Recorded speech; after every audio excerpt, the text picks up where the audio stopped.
In the palm of your hand, it feels light. A thin disc of bronze, weathered by time. Its surface softened by the touch of countless fingers. At first glance, it seems ordinary, just another coin, like so many others minted in the millions. Yet, if you look closer, if you trace the faint outline of the crown monarch, or read the words that still cling to its rim, a story begins to emerge. A story not just of currency, but of power, of empire, of everyday survival. This is the story of the 1910 1/4 anna coin. The year was 1910. Across the world, new ideas were stirring, empires were shifting, and history was being quietly written in the most unexpected of places. In the bustling markets of Calcutta, in the quiet villages of Punjab, in the tea shops of Bombay, and in the farmlands of Bengal, this modest coin was in circulation.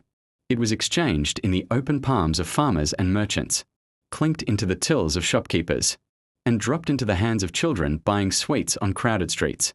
To the people of India, it was more than just metal, it was value, sustenance, and, at times, survival.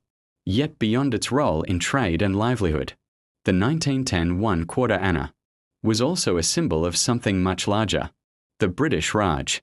Its design, its inscriptions, even its very existence, spoke volumes about the empire that ruled over a subcontinent. Today, more than a century later, the coin may seem small and insignificant, perhaps even forgotten. But history has a way of hiding in plain sight. Sometimes, the story of a coin tells us more about a people, a nation, and an era than entire volumes of official records.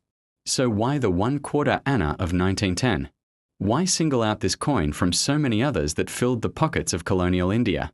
The answer lies in its timing. For 1910 was a year of transition, of endings and beginnings, of one monarch's death and another's coronation, of a world inching towards modernity while still firmly chained to imperial tradition. In this documentary, we will trace the journey of this coin, peeling back its layers of history. We will see how it came to be, why it mattered, and what it reveals about the world of its time. We will step into the streets where it circulated, explore the politics that defined its design, and uncover the hidden weight of its symbolism. A coin is never just a coin. It is a witness. It is a survivor. And it is a messenger from the past. The 1910 1/4 anna is exactly that, a silent messenger from the dawn of the 20th century. Its story begins with the empire that minted it, the India that used it, and the year that forever marked its place in history. To understand a coin, you must first understand the world that created it. And in 1910, the world of India was one of contrast, a land of deep traditions under the firm grip of an empire.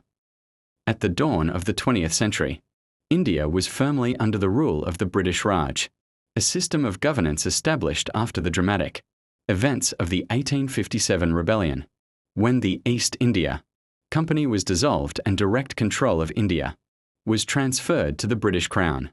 For over half a century by 1910, Britain had worked to weave India into the fabric of its global empire. The Raj presented itself as orderly, modern, and benevolent. Railways connected distant provinces. Postal services carried messages across vast lands. And new cities rose around colonial institutions. Yet beneath this facade lay tensions, economic, political, and cultural, that would one day burst into the struggle for independence. India's social and economic landscape. For most Indians, life in 1910 was bound to the rhythms of agriculture. Nearly 80% of the population lived in villages, where farming dictated not only livelihood but also survival. Droughts or floods could devastate entire regions. And in such fragile conditions, money was more than a medium of exchange, it was a lifeline.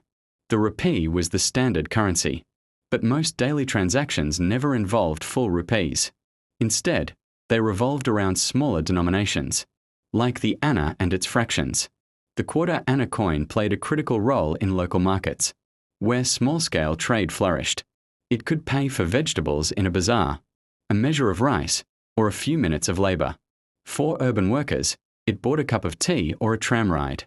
The 1/4 anna was not just convenient, it was essential, representing the link between India's massive agrarian economy and the expanding cash-based system introduced by colonial administrators.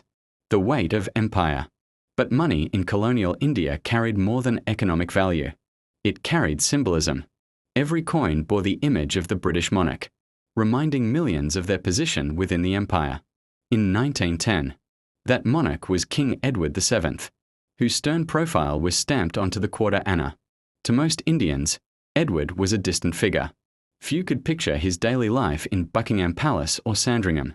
Yet his presence was unavoidable, engraved on coins, printed on official stamps, spoken of in schools, and honoured in ceremonies. The British designed coins not just for convenience but also as tools of legitimacy. Every exchange of a quarter anna reinforced the authority of the crown, creating a subtle but powerful reminder that colonial power reached even into the smallest corners of daily life. A nation stirring. Beneath this surface of control, however, India was changing. The Indian National Congress, founded in 1885, was gaining momentum. What had started as a forum for discussion among elites was slowly transforming into a political movement with broader support. Leaders such as Gopal, Krishna Gokhale and Bal Gangadhar Tilak were shaping the discourse, advocating for reform, self-rule, and in some quarters, outright independence. By 1910, the idea of Swaraj, self-rule, was no longer a distant dream. It was a whisper spreading through towns and villages, carried in speeches, newspapers, and private conversations. The Raj, though seemingly invincible, was beginning to sense the stirrings of dissent, and the humble quarter anna, passed hand to hand, was part of this story. In the pockets of farmers, workers, traders, and students, it fueled not only the colonial economy but also the gatherings, publications, and meetings that kept nationalist aspirations alive. Global context. The year 1910 was also a time of global transition. Europe was on the cusp of monumental change. The great powers, Britain, Germany, France, Russia, were competing for dominance, their tensions building towards what would soon become the First World War.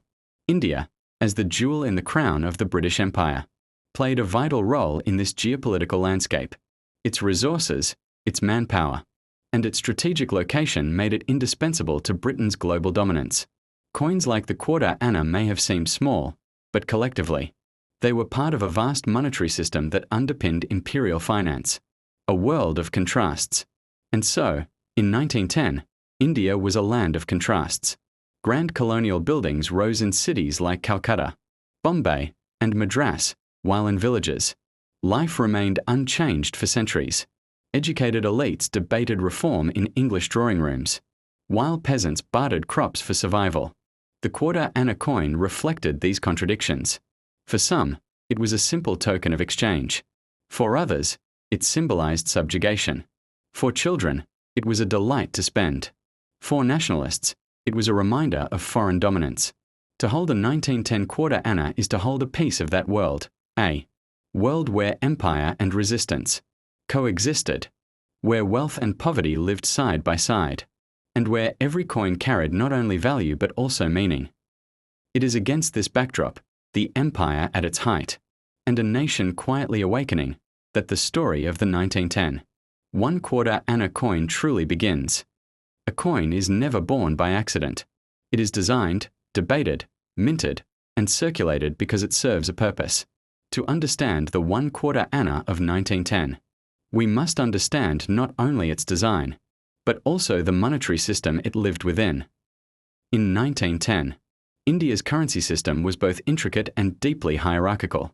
At its heart stood the rupee, a silver coin that had long been the backbone of Indian money, even before British control. But the rupee was too large for everyday transactions. For most people who lived on subsistence wages or made small purchases in bazaars, coins of lesser value were essential. The British devised a system that broke the rupee into smaller, manageable units. A 1 rupee equals 16 annas. A 1 anna equals 4 pice. A 1 pice equals 3 pies. This meant the quarter anna equaled 1/64th of a rupee. It was a small fraction, but in a society where wages could be as low as a few annas per day, even a quarter anna held power. It could buy vegetables in a crowded marketplace, pay for a short ferry ride, or fetch a steaming cup of tea on a railway platform. The British administration understood the importance of small denominations. Without them, daily commerce would have ground to a halt. Farmers selling vegetables, women buying cooking oil, or laborious purchasing food for their families all needed coins that represented modest values.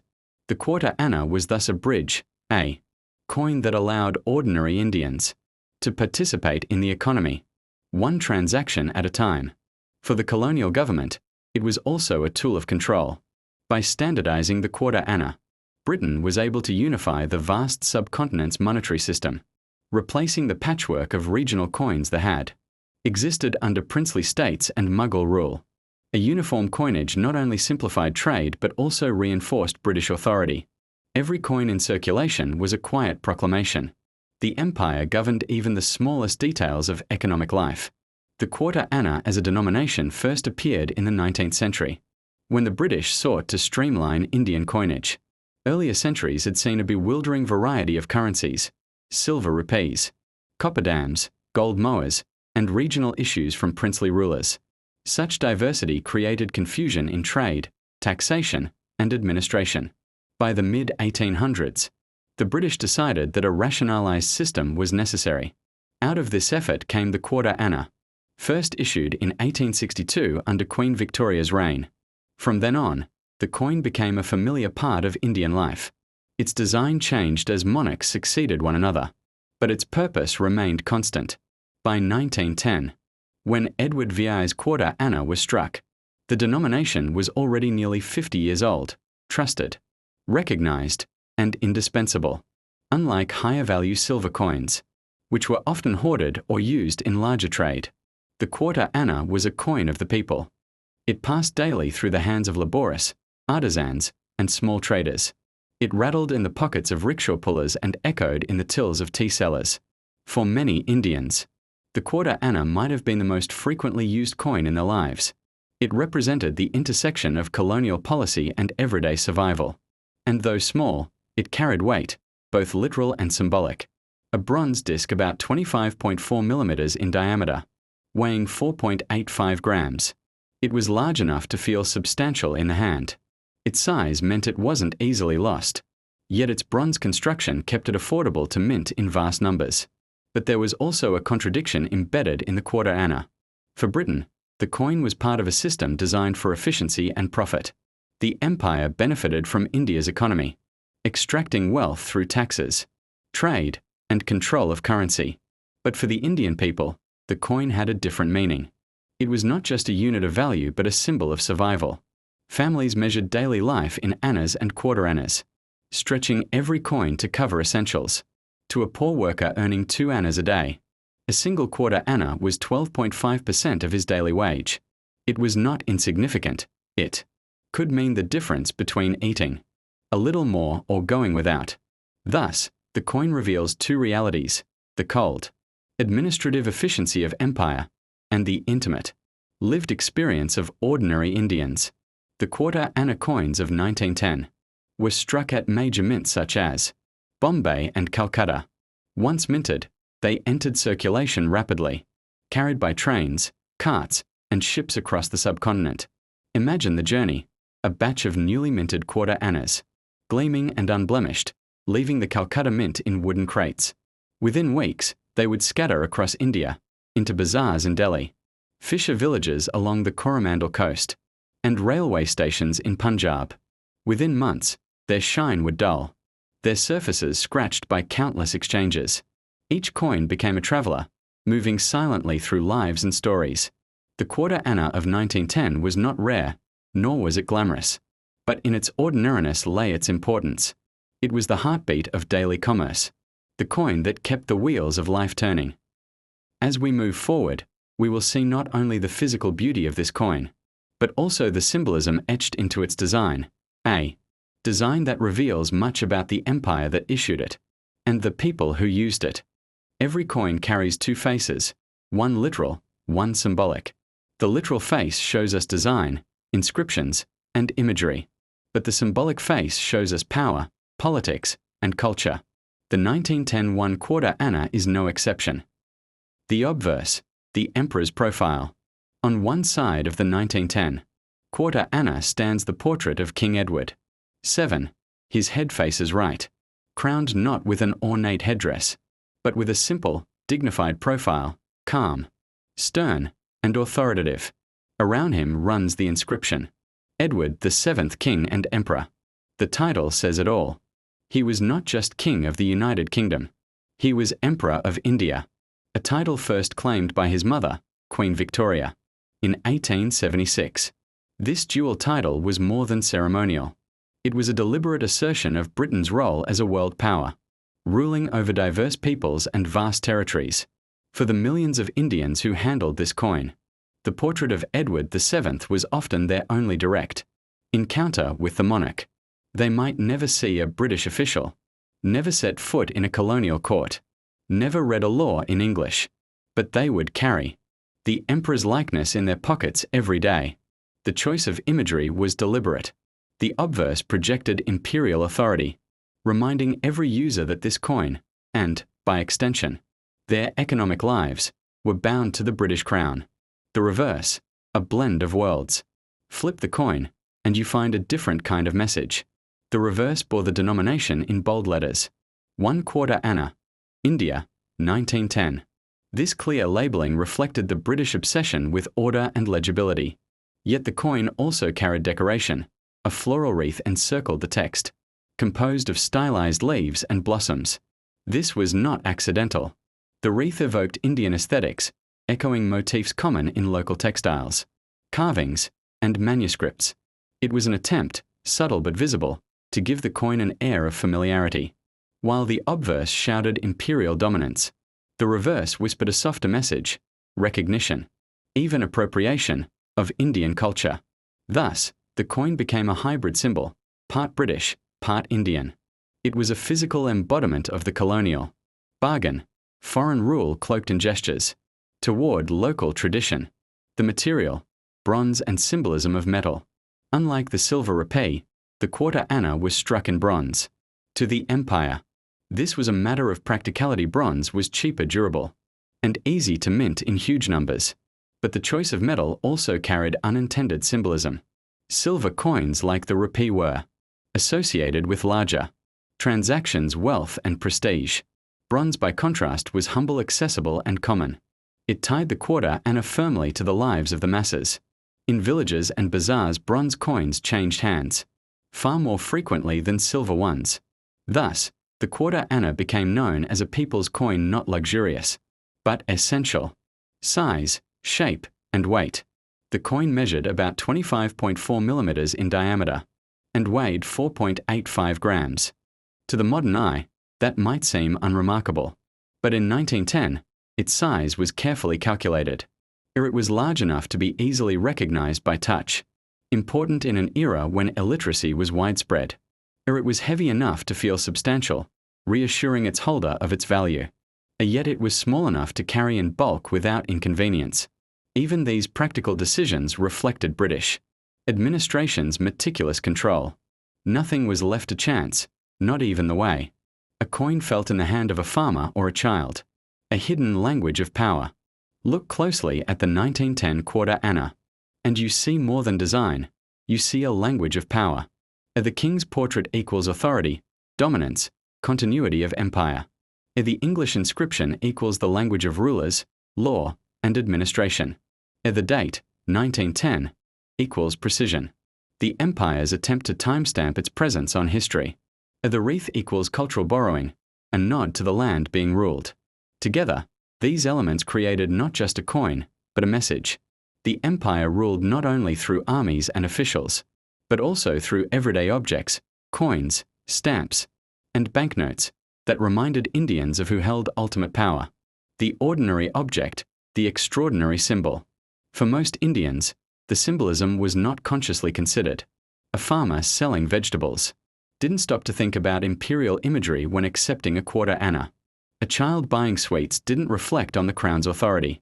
Yet subconsciously, the coin played its role. It normalized colonial rule. It made British authority part of the texture of daily life. And it did so quietly, invisibly, effectively. Visual cue, slow close-up of the coin's obverse and reverse. archival images of Edward VII, cut to Indian bazaars where coins change hands. The 1910 quarter anna may have been small in value, but in design, it carried the weight of empire, at once a tool of control, a gesture of cultural recognition, and a silent symbol of Britain's reach. Foreshadowing change. Yet there was irony. 1910 was the final year Edward VII's portrait would appear on Indian coins. By May of that year, the king was dead. His son, George V, would soon ascend the throne, and with him would come a new series of designs. The 1910 quarter anna thus represents a final chapter, the last of Edward's coinage in India. Its design, while seemingly timeless, was already about to vanish, replaced by a new imperial face. To study the design of the 1910 quarter anna is to see more than artistry.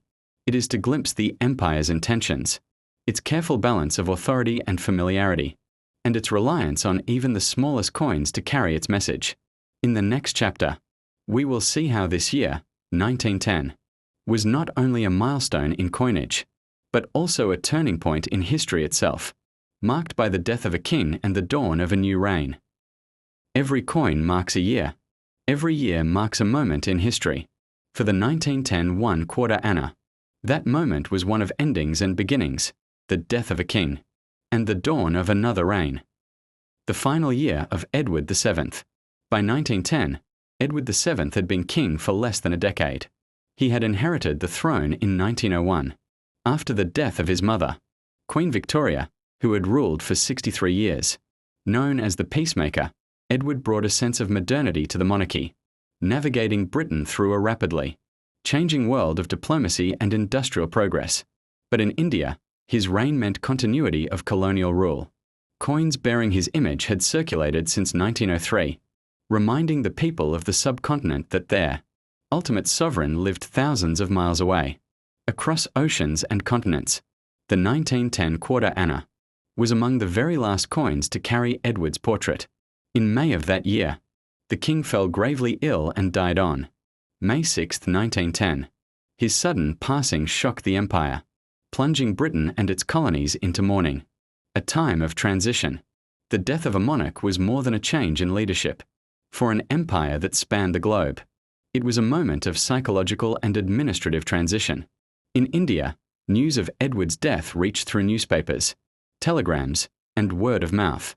Ceremonies of mourning were observed, flags flew at half-mast, and official proclamations were issued. But for most ordinary Indians, life went on as before, except that the coins in their pockets, now bearing Edward's face, had become suddenly outdated, frozen in a reign that had ended. And yet, they continued to circulate. In markets, bazaars, and daily exchanges, Edward's quarter annas passed from hand to hand, even as his son prepared to take the throne. Coins were practical. They outlived kings. The dawn of George V. On May 6, 1910, Edward's son ascended the throne as King George V. For India, this was significant. George would later become the first reigning British monarch to visit the subcontinent, attending the Grand Delhi Durbar of 1911, where he was formally proclaimed Emperor of India before vast crowds of princes, soldiers, and subjects. But in 1910, that was still in the future. At the moment of his accession, the empire had to manage a practical task, transitioning coinage. The mints would soon begin striking coins with George V's portrait. But until then, Edward's coins, including the 1910 quarter anna, remained in circulation, carrying with them the memory of a reign already past. Coins as silent witnesses. The quarter anna of 1910 thus became a silent witness to change. It stood at the crossroads of two monarchs, reigns, minted in the final year of Edward VII, but destined to circulate during the rule of George V. This gave the coin a unique character, unlike other years which neatly aligned with a monarch's. Continuing reign 1910 coins carried a kind of dual identity. They were Edward's coins, but they lived in George's world. For collectors today, this makes the 1910 quarter anna historically poignant, not rare in numbers, but symbolically rich. It represents the end of an era and the fragile, Continuity of empire through transition. The empire in 1910. The timing of Edward's death also coincided with deeper shifts. The world of 1910 was entering a new century marked by technological change, political unrest, and looming conflict. In Europe, alliances and rivalries were hardening, setting the stage for the First World War just 4 years later. In India, nationalist sentiment was growing stronger. The partition of Bengal in 1905 had stirred resistance, boycotts, and protests. Leaders like Bal Gangadhar Tilak were spreading the message of self-rule. The Raj was beginning to feel the first tremors of what would one day become a full independence movement. Thus, the 1910 Quarter Anna, though small, belongs to a year of transition not only between kings, but also between centuries, ideas, and destinies, personal and symbolic value. Imagine being an Indian in 1910. You hold a quarter Anna in your hand, the king's profile stamped clearly on its face. You hear whispers in the marketplace that the king is dead, and a new one now rules. Yet the coin remains the same. There is something almost poetic about this. The coin becomes a relic of a reign already over, a fragment of history still in circulation. It tells you, without words, that power may shift, but life goes on, that the structures of empire continue, even when individuals pass away. A final farewell. For Edward VII, the 1910 Quarter Anna was a farewell in bronze. It was his last appearance on Indian coinage, his final stamp of authority over the subcontinent. Within a year, his son's face would replace his on all new issues. But for the coin itself, nothing changed. It continued its journey, fulfilling its role in the economy, serving ordinary people, and quietly witnessing the tides of history. The 1910 Quarter Anna was more than just a coin. It was a threshold, a marker between one king's death and another's rise. It reminds us that history is not always written in grand monuments or sweeping proclamations. Sometimes, it is written in the smallest of objects, in a simple bronze coin that outlived its monarch.